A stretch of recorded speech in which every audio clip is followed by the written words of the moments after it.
സരിത എഴുതിയ കത്തും ആ കത്തിലെ വിവരങ്ങൾ പീപ്പിൾ ടി വിയിലൂടെ സരിത സ്ഥിരീകരിക്കുകയും ചെയ്യുമ്പോൾ പി എം മനോജിലേക്ക് മനോജ്, രാഷ്ട്രീയ കേരളം നാം ഒട്ടനവധി വിഷയങ്ങൾ നാം ചർച്ച ചെയ്തിട്ടുണ്ട്. അതിലേക്ക് ഇപ്പോൾ ലൈംഗികത എന്ന് തന്നെ കടന്നു വരുമ്പോൾ അതിനെ ആ ലൈംഗികതയും അത്തരം മഞ്ഞ അല്ലെങ്കിൽ കിളിവാക്കുകൾ അതിനപ്പുറത്തേക്ക് ഈ വിഷയത്തെ നാം അഡ്രസ് ചെയ്യേണ്ടതില്ലേ? കാരണം ആരോപണ വിധേയരാകുന്നവർ മുഖ്യമന്ത്രി ഉമ്മൻചാണ്ടിയാണ്, പ്രത്യക്ഷത്തിൽ പറയുന്നു, കേന്ദ്രമന്ത്രിയെ പറയുന്നു, കേന്ദ്രമന്ത്രി ബലാത്സംഗം ചെയ്തു, എവിടെ വെച്ച്? ഒരു സംസ്ഥാന മന്ത്രിയുടെ ഔദ്യോഗിക വസതിയിൽ വെച്ച്. അതോടൊപ്പം തന്നെ നിരവധി കേന്ദ്രമന്ത്രിമാർക്ക് തന്റെ ശരീരം സമർപ്പിക്കാൻ വേണ്ടി ആഭ്യന്തരമന്ത്രിയുടെ PA നിർബന്ധിക്കുന്നു, പ്രലോഭിപ്പിക്കുന്നു അടക്കമാണ് സരിത വെളിപ്പെടുത്തുന്നത്. ഇത് കോൺഗ്രസ് രാഷ്ട്രീയത്തിൻ്റെ ഒരു വലിയ അപജയം എന്ന് പറഞ്ഞാൽ ആ വാക്കിനോടും ആ അവസ്ഥയോടും നമ്മൾ ചെയ്യുന്ന നീതികേടായിരിക്കും. യഥാർത്ഥത്തിൽ ഇന്ന് ഉമ്മൻചാണ്ടി ഡൽഹിയിൽ നിന്ന് ഹൈക്കമാൻഡിൻ്റെ മൊത്തം പിന്തുണയോടുകൂടി താൻ പറഞ്ഞ എല്ലാ സ്ഥാനാർത്ഥികളെയും മത്സരിപ്പിക്കുമെന്ന് പറഞ്ഞ് ഇവിടെ കേരളത്തിൽ വന്നിറങ്ങിയ ഒരു മുഖഭാവം ഉണ്ടായിരുന്നു. ഒരു നമ്മുടെ TV ഭാഷയിൽ പറഞ്ഞ ശരീരഭാഷ, അത് ലോകം മുഴുവൻ കീഴടക്കിയതിൻ്റെ ഒരു അഹങ്കാരത്തോടെ വന്ന ഉമ്മൻചാണ്ടി 1 മണിക്കൂറിനകം ഇത് പുറത്ത് വന്നപ്പോൾ അദ്ദേഹത്തിൻ്റെ മുഖം പോയ പോക്ക് നമ്മളെ അത്ഭുതപ്പെടുന്നതാണ്. ശരിക്കും നമ്മളിപ്പോൾ പലപ്പോഴും പറയും പകച്ചുപോയി എന്ന്. ഈ പകച്ചുപോയ കേരളത്തിലെ ജനങ്ങളാകെ പകച്ചുപോയ ഒരു അനുഭവമാണ് ഉമ്മൻചാണ്ടിയുടെ ഇന്നത്തെ രണ്ടാമത്തെ പത്രക്കാരെ കണ്ടപ്പോഴുണ്ടായത്. ഇപ്പോൾ ഈ സരിത ഇത്ര നേരം നമ്മൾ സരിത പറഞ്ഞ കാര്യങ്ങൾ കേട്ടു. നേരത്തെ 2-3 ചർച്ചകളിൽ സരിത എസ് നായർ ഈ ചർച്ചയിൽ പങ്കെടുക്കുന്നു എന്ന് പറഞ്ഞപ്പോൾ ആ ചർച്ചയിൽ നിന്ന് ഒഴിഞ്ഞു പോയ ആളാണ് ഞാൻ. പക്ഷേ ഇപ്പോൾ അവർ പറഞ്ഞ കാര്യങ്ങൾ കുറേ നേരം വളരെ നമ്മൾ സഹിഷ്ണുതയോടെ ക്ഷമയോടെ കുറേ കാര്യങ്ങൾ കേട്ടു.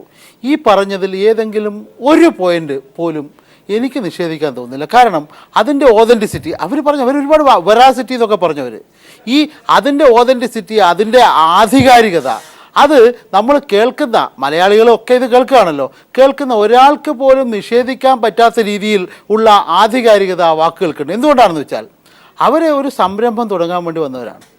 അവർ സർക്കാരിൻ്റെ അടുത്ത് പുതിയ ഒരു ബിസിനസ് സംരംഭം, വ്യവസായ സംരംഭം തുടങ്ങാൻ വന്നു. അങ്ങനെ വന്ന ഒരു സ്ത്രീ അഭിമുഖീകരിച്ച ഏറ്റവും ദുഷ്കരമായ, നമുക്ക് സങ്കല്പിക്കാൻ പോലും കഴിയാത്ത ദുരനുഭവങ്ങളാണ് അവർ പറഞ്ഞത്. അത് ആ ദുരനുഭവം ഉണ്ടാകും. ഞാനിതിൽ സെക്സ് മാറ്റി വെക്കാം. കാരണം ഇപ്പോൾ ഈ പറയുന്ന ചർച്ച എൻ്റെ വീട്ടുകാരും കേൾക്കുന്നുണ്ടാവും. ഞാൻ ഈ കത്തിൽ ഒരു വരി വായിച്ചാൽ പോലും എനിക്ക് വീട്ടിൽ എൻ്റെ മകളുടെ മുമ്പിലോ എൻ്റെ മക്കളുടെ മുമ്പിലോ അല്ലെങ്കിൽ എൻ്റെ അനന്തരമക്കളുടെ മുമ്പിലോ പോകാൻ പറ്റാത്ത അവസ്ഥ വരും. അത്രയും മോശമാണ് ആ കത്തിലെ വാക്കുകളെല്ലാം. നമ്മൾ പലപ്പോഴും ഇങ്ങനെ ഓടിപ്പോകുമ്പോൾ കാണുന്നുണ്ടല്ലോ, ആ വാക്കുകൾ പോലും നമുക്ക് പൊതു ചർച്ചയിൽ പറയാൻ കഴിയില്ല. അതുകൊണ്ട് സെക്സിൻ്റെ ഭാഗം അങ്ങോട്ട് മാറ്റി വെക്കാം. കാരണം മുഖ്യമന്ത്രിയാണ്, അദ്ദേഹം വളരെ വയസ്സായ ഒരു മനുഷ്യനാണ്. നമ്മൾ പലപ്പോഴും അദ്ദേഹത്തിന് ഇത് കഴിയുമോ എന്നൊക്കെ ഞാൻ മറ്റൊരർത്ഥത്തിലല്ല പറയുന്നത്. അതെ, ആ ഒരു മാന്യത കൊണ്ട് ചിന്തിച്ചു പോകും. പക്ഷേ അങ്ങനെ അദ്ദേഹത്തിന് എന്തും കഴിയുമെന്നാണ് ഇന്ന് ഈ ഹൈക്കമാൻഡിൻ്റെ തീരുമാനം വന്നപ്പോൾ വ്യക്തമായത്. കാരണം കേരളം മുഴുവൻ ഇവർ അഴിമതിക്കാരാണ് എന്ന് പറയുന്ന 3-4 പേര്, 5 പേരുണ്ട് ലിസ്റ്റിൽ. ഈ 4 പേര് സാധാരണഗതിയിൽ ആർക്കും ഏറ്റവും അവസാനം അടൂർ പ്രകാശിന് എതിരായിട്ട് വന്ന കോടതി നടപടി, വിജിലൻസ് കോടതി നടപടി നമുക്കറിയാം, ഹൈക്കോടതിയുടെ പരാമർശങ്ങൾ നമുക്കറിയാം. അങ്ങനെ അഴിമതിയിൽ മുങ്ങി നിൽക്കുന്ന ഈ മന്ത്രിമാരെ പോലും മത്സരിപ്പിച്ചേ അടങ്ങൂ. കാരണം ഞാനാണ് അഴിമതിയുടെ നേതാവ്. അദ്ദേഹം തന്നെ സ്വയം പറയുകയാണ്, മന്ത്രിമാരെ പഴി പറഞ്ഞിട്ട് കാര്യമില്ല, ഞാനാണ് ഉത്തരവാദി എന്ന് പറയുന്ന അഴിമതിയുടെ. നമ്മൾ കേരളത്തിൽ ഒരുപാട് മുഖ്യമന്ത്രിമാരെ കണ്ടിട്ടുണ്ട്, ഇന്ത്യ രാജ്യത്ത് ഒരുപാട് ഭരണാധികാരികളെ കണ്ടിട്ടുണ്ട്. ഇത്രയും ഞാൻ ആ വാക്ക് പറയുമ്പം പലപ്പോഴും അത് തെറ്റിപ്പോകുമെന്ന് എനിക്ക് തോന്നാറുണ്ട്. ഇത്രയും ഉളുപ്പില്ലാത്ത ഒരു മുഖ്യമന്ത്രി കേരള രാഷ്ട്രീയത്തിലോ ഇന്ത്യൻ രാഷ്ട്രീയത്തിലോ വരെ ഉണ്ടായിട്ടുണ്ടോ? ഇല്ല. അങ്ങനെയുള്ളൊരു മുഖ്യമന്ത്രി, അദ്ദേഹം എന്തും ചെയ്യും, നമ്മൾ പ്രതീക്ഷിക്കാത്ത കാര്യങ്ങൾ ചെയ്യും. അങ്ങനെ പ്രതീക്ഷിക്കാത്ത കാര്യങ്ങൾ ചെയ്യുന്ന ഒരു മുഖ്യമന്ത്രിയാണെന്ന് നമുക്ക് ഉത്തമ ബോധ്യമുണ്ടായിരിക്കെ ഇപ്പം വന്ന കത്ത്, ഈ കത്ത് ആദ്യമായിട്ട് വന്നതല്ലല്ലോ, ഇത് കുറേ കാലമായി. സരിത ഒരു ദിവസം പ്രസ് ക്ലബ്ബിൽ കൊണ്ടുപോയിട്ട് ഈ കത്ത് ഇങ്ങനെ കാണിക്കുമ്പോൾ അതിൻ്റെ പടം എടുത്തിട്ട് ഈ കത്താണെന്ന് തെളിയിച്ചതാണ് മാധ്യമപ്രവർത്തകർ. അതുമാത്രമല്ല, ഈ കത്ത് മുക്കാനുണ്ടായ ശ്രമങ്ങളെക്കുറിച്ച് ഒരുപാട് ചർച്ച ചെയ്തതാണ് നമ്മൾ. ഈ കത്തിൽ പറയുന്ന ഒരു കാര്യം അത് രൂപത്തിൽ ചിത്രീകരിക്കപ്പെട്ടിട്ടുണ്ട്, അതൊരു CD-യിലുണ്ട് എന്ന് പറഞ്ഞിട്ടാണ് കേരളം മുഴുവൻ ഒരു ദിവസം കോയമ്പത്തൂരേക്ക് പോയത്. അതുകൊണ്ട് ഇത് ആദ്യം വരുന്ന വിഷയമല്ല. ഈ കാര്യങ്ങളൊക്കെ വിശ്വാസയോഗ്യമാണ്. പക്ഷേ ഞാൻ അതിലേക്കല്ല വരുന്നത്. ഈ കത്തിൽ പറയുന്ന മറ്റു ചില കാര്യങ്ങളുണ്ട്. അത് ഉമ്മൻചാണ്ടിക്ക് 2.16 കോടി രൂപ കൊടുത്തു എന്നുള്ളതാണ്. എന്ന് മാത്രമല്ല ആര്യാടൻ മുഹമ്മദിൻ്റെ അടുത്ത് ആര്യാടൻ മുഹമ്മദിൻ്റെ സ്വഭാവ ഗുണം സരിത നേരത്തെ പറഞ്ഞു, എന്തോ ആവട്ടെ, പക്ഷെ ആര്യാടൻ മുഹമ്മദിൻ്റെ അടുത്ത് വൈദ്യുതി മന്ത്രിയാണ്. ഈ സോളാർ എനർജിയുമായി ബന്ധപ്പെട്ട കാര്യങ്ങൾ മുഴുവൻ തീരുമാനിക്കേണ്ടത് ആര്യാടൻ മുഹമ്മദാണ്. ആ ആര്യാടൻ മുഹമ്മദിൻ്റെ അടുത്തേക്ക് പറഞ്ഞു വിട്ടതുപോലും മുഖ്യമന്ത്രിയാണ്. എന്ന് മാത്രമല്ല മുഖ്യമന്ത്രിയുടെ ആ ഇരുന്ന മുറിയിലുള്ള കയറ് കട്ടിലോ അല്ലെങ്കിൽ പിന്നെ മറ്റേ ചൂരലിൻ്റെ കസേരയോ എന്തോ ആവട്ടെ, അതൊന്നും നമുക്കൊരു വിഷയമല്ല. കാരണം കട്ടിലൊക്കെ നമുക്ക് വിഷയമാവോ അല്ലല്ല. പക്ഷേ അങ്ങനെ ആ വിഷയത്തിലേക്ക് നയിച്ച നേരത്തെ പറഞ്ഞ ബിജു രാധാകൃഷ്ണനുമായിട്ടുള്ള കൂടിക്കാഴ്ച, രഹസ്യ കൂടിക്കാഴ്ച നാട്ടുകാർക്കെല്ലാം അറിയുന്നതാണ്. കേരളം ഭരിക്കുന്ന ഒരു മുഖ്യമന്ത്രി ഒരു കൊലക്കേസിലെ പ്രതിയാണ് ബിജു രാധാകൃഷ്ണൻ. ബിജു രാധാകൃഷ്ണൻ വേറെ പല വ്യക്തിപരമായ വിഷയങ്ങളുണ്ടാവും, എന്നാൽ പോലും ഔദ്യോഗിക സംവിധാനം ദുരുപയോഗം ചെയ്തുകൊണ്ട് സർക്കാരിൻ്റെ അതിഥി മന്ദിരത്തിൽ ഈ ഒരു കുറ്റവാളിയെ പിടിച്ചു നിർത്തി രഹസ്യമായിട്ട് 45 മിനിറ്റ് ചർച്ച നടത്തുന്നു. ആ ചർച്ചയെക്കുറിച്ച്, രഹസ്യ ചർച്ചയെക്കുറിച്ച് നമ്മൾ ഒരുപാട് ചർച്ച ചെയ്തു. അതിൻ്റെ ബാക്കി ഭാഗമാണ് ഇപ്പോൾ സരിത പറഞ്ഞത്. അപ്പോൾ മുഖ്യമന്ത്രി ദുരൂഹനാണ്. ദുരൂഹമായ കാര്യങ്ങൾ മാത്രം ചെയ്യുന്ന, ഇപ്പോൾ സുധീരൻ്റെ മുന്നിലും മുഖ്യമന്ത്രി ദുരൂഹനാണ്. സുധീരൻ ഒരിക്കലും ഇത് പ്രതീക്ഷിച്ചില്ല. സുധീരൻ വലിയ ഈ ആദർശമെല്ലാം പറഞ്ഞ നാട്ടുകാരെ വിശ്വസിക്കുന്നുള്ള ധാരണയിലാണ്.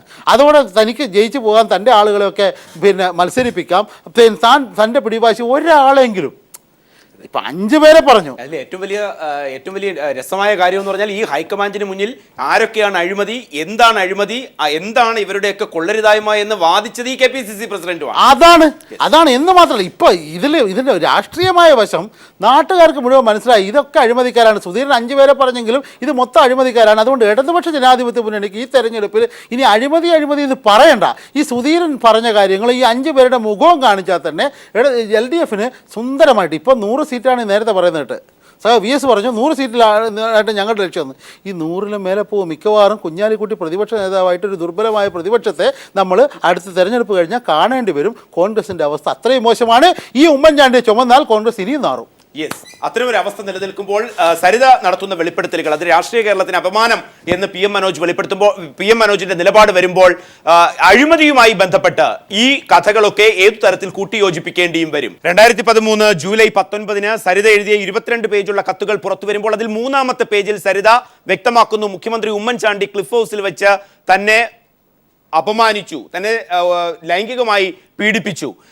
ആ കാര്യങ്ങൾ വളരെ കൃത്യമായി കത്ത് പുറത്തു വരുമ്പോൾ പീപ്പിൾ ടിവിയോട് സരിത അക്കാര്യം സ്ഥിരീകരിക്കുകയും ചെയ്യുന്നു. PM മനോജ്, സരിതയുടെ വാക്കുകൾ അവിടെ നിൽക്കുമ്പോൾ അല്പം മുമ്പ് നാം കേട്ടതാണ് അതിൻ്റെ സരിതയുടെ സംസാരം, ഫുൾ ടെക്സ്റ്റ് പീപ്പിൾ ടിവിയിൽ.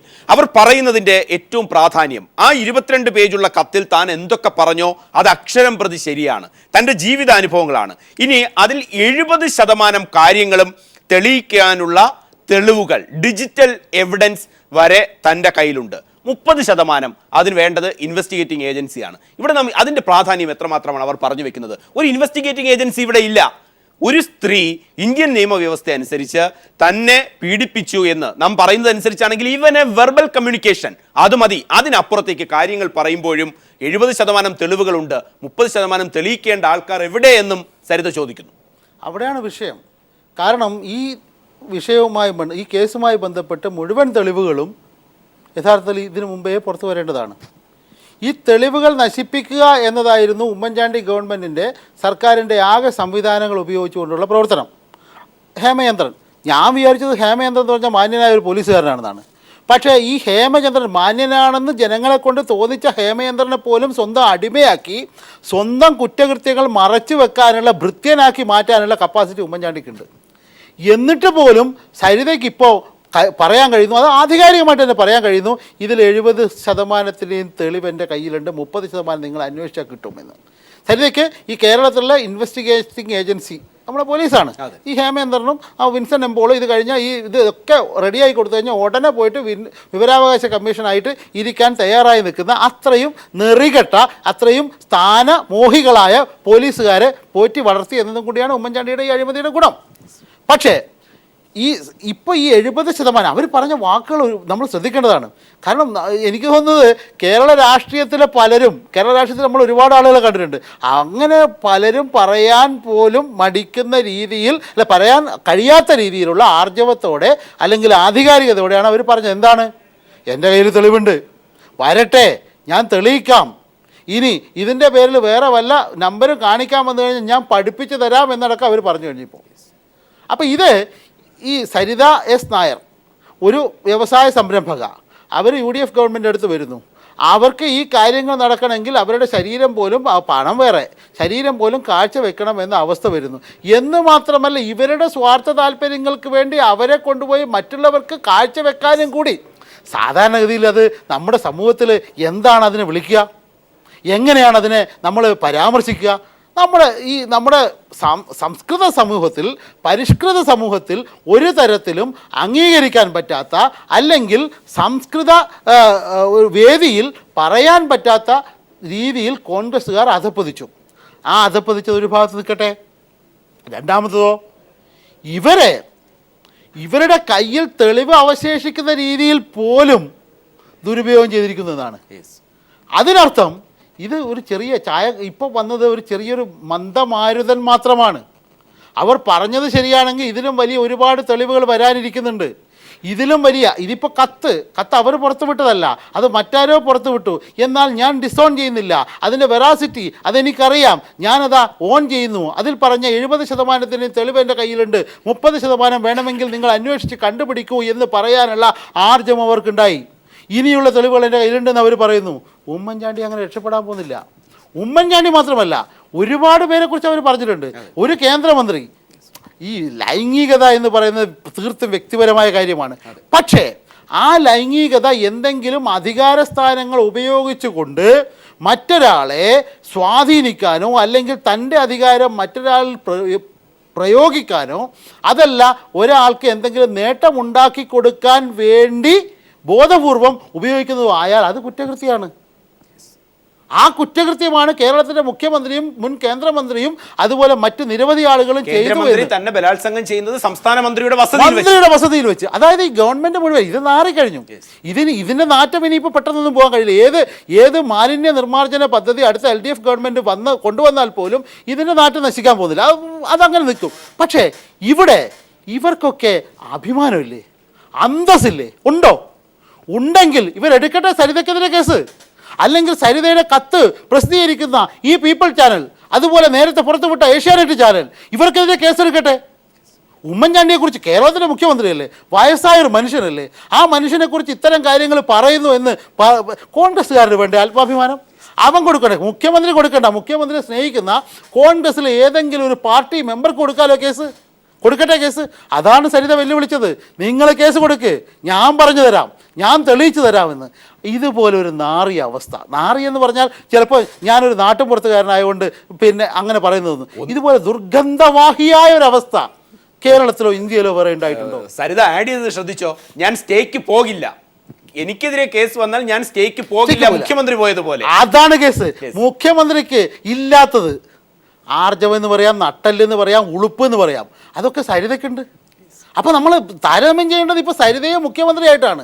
സരിത പറയുന്നത് നിങ്ങൾ കേസിന് പോ, ഞാൻ തെളിയിക്കാമെന്ന്. മുഖ്യമന്ത്രിയാണെങ്കിൽ ഓരോ കേസ് വരുമ്പോൾ ഒന്നുകിൽ പിന്നെ സ്റ്റേ വാങ്ങും, അല്ലെങ്കിൽ ഇപ്പോൾ സിംഗിൾ ബെഞ്ചിൻ്റെ വിധിയാണ് വന്നത് ഡിവിഷൻ ബെഞ്ചിൽ പോകും. ഇനി ഡിവിഷൻ ബെഞ്ചിൻ്റെ വിധിയില്ലെങ്കിൽ വേറെ ചില മാർഗ്ഗങ്ങളുണ്ട്, ആ മാർഗ്ഗങ്ങൾ സ്വീകരിക്കും. പിന്നെ ദണ്ഡപാണി, ആസിഫ് അലി തുടങ്ങിയ കുറേ കിങ്കരന്മാരുണ്ട്. ഇവരെ ഉപയോഗിച്ചുകൊണ്ട് എന്ത് അരുതാത്ത കാര്യങ്ങളും ചെയ്തിട്ട് കോടതികളിൽ നിന്ന് സംരക്ഷണം വാങ്ങും. ഇനി അഥവാ കോടതി തെറ്റായിട്ട് എന്തെങ്കിലും പറഞ്ഞിട്ടുണ്ടെങ്കിൽ പിന്നെ KC ജോസഫിനെ ഇറക്കും.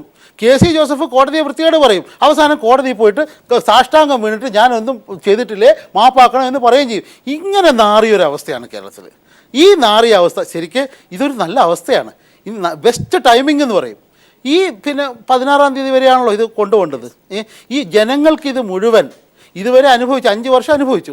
ഈ അനുഭവിച്ചത് എന്താണ് എന്ന് വീണ്ടും വീണ്ടും ഓർമ്മിക്കും. നമ്മൾ ഈ പരീക്ഷ എഴുതുമ്പോൾ അവസാനം ഒരു വായനയുണ്ട്. അങ്ങനെ വായിക്കാനുള്ളൊരവസരമാണ് ജനങ്ങൾക്ക് ഈ സംഭവങ്ങൾ കൊടുക്കുന്നത്. അതുകൊണ്ട് തന്നെ ഈ അവസാനത്തെ ആണിയടിക്കുക എന്നെല്ലാം പറയുന്നില്ലേ, ഇത് അവസാനത്തെ ആണിയടിക്കലിൻ്റെ ആരംഭമായിട്ട് കരുതിയാൽ മതി. അത്തരത്തിലുള്ള രാഷ്ട്രീയ സ്ഥിതിയിൽ കൂടെ രാഷ്ട്രീയ കേരളം കടന്നു പോകുമ്പോൾ 2013 ജൂലൈ 19 സരിത എഴുതിയ 22 പേജുള്ള കത്ത്, അതിൽ 3-ാമത്തെ പേജിൽ മുഖ്യമന്ത്രി ഉമ്മൻചാണ്ടിക്കെതിരെ ക്ലിഫ് ഹൗസിൽ വെച്ച് ശാരീരികമായി പീഡിപ്പിച്ചു, അതടക്കം രമേശ് ചെന്നിത്തലയുടെ PA കേന്ദ്രമന്ത്രിമാർക്ക് ശരീരം കാഴ്ചവെക്കാൻ നിർബന്ധിച്ചതും ഒരു കേന്ദ്രമന്ത്രി സംസ്ഥാന മന്ത്രിയുടെ വസതിയിൽ വെച്ച് ബലാത്സംഗം ചെയ്തു എന്നും കത്തിൽ പരാമർശിക്കുന്നു. ഈ വിവരങ്ങളൊക്കെ പീപ്പിൾ TVയിലൂടെ സരിത നേരിട്ടെത്തി സ്ഥിരീകരിക്കുകയും ചെയ്തിട്ടുണ്ട്. ഇതുമായി ബന്ധപ്പെട്ട ചർച്ചയിൽ അതിഥികൾക്കൊപ്പം ചേരാം. 2013 ജൂലൈ 19 സരിത എഴുതിയ 22 പേജുള്ള വിവാദ കത്ത്, ആ കത്തിലെ വിവരങ്ങൾ പുറത്തു വരുമ്പോൾ ഓരോ കാര്യങ്ങളും മുഖ്യമന്ത്രിക്കെതിരായ പരാമർശമാണ് ആ കത്തിലെ 3-ാം പേജിലുള്ളത്. ക്ലിഫ് ഹൗസിൽ വെച്ച് മുഖ്യമന്ത്രി ഉമ്മൻചാണ്ടി ലൈംഗികമായി പീഡിപ്പിച്ചു. അതോടൊപ്പം തന്നെ മുൻ കേന്ദ്രമന്ത്രി സംസ്ഥാന മന്ത്രിയുടെ വസതിയിൽ വെച്ച് ബലാത്സംഗം ചെയ്തു. പല കേന്ദ്രമന്ത്രിമാർക്കും തന്റെ ശരീരം കാഴ്ചവെക്കാൻ രമേശ് ചെന്നിത്തലയുടെ PA പ്രലോഭിപ്പിച്ചുവെന്നും കത്തിൽ സരിത പറയുമ്പോൾ പീപ്പിൾ ടിവിയിലൂടെ കത്തിലെ ഓരോ പരാമർശങ്ങളും തന്റെ കൈപ്പടയിലാണ് കത്തുള്ളത്. ആ കത്തിൽ പറയുന്ന എല്ലാ കാര്യങ്ങളും അക്ഷരം പ്രതി ശരിയാണെന്നും 70% കാര്യങ്ങൾക്കും തെളിവ്, ഡിജിറ്റൽ എവിഡൻസ് അടക്കം, വീഡിയോ ക്ലിപ്പിംഗ് അടക്കം തൻ്റെ കയ്യിൽ ഉണ്ട് എന്നും പറയുമ്പോൾ KPCC secretary advocate PA Salim, അതോടൊപ്പം തന്നെ PK രാജു, നിരീക്ഷകനായി പ്രവീൺ പരമേശ്വരും. ആദ്യം പ്രവീണിലേക്ക്. അഡ്വക്കേറ്റ് PA സലിം, താങ്കളിലേക്ക് വരാം, ദയവായി തുടരുക. പ്രവീൺ, PK രാജു, അദ്ദേഹത്തിന്റെ കയ്യിൽ ഒത്തിരി വിവരാവകാശ പ്രകാരമുള്ള ഇതുമായി ബന്ധപ്പെട്ട കാര്യങ്ങൾ ഇരിപ്പുണ്ട്. നേരത്തെ PM മനോജ് ഈ ചർച്ചയിൽ സൂചിപ്പിച്ചതുപോലെ അഴിമതി എന്നുള്ളതിനപ്പുറത്തേക്ക് സരിത ഇന്ന് ഉയർത്തുന്ന വിഷയങ്ങൾ അതിന്റെ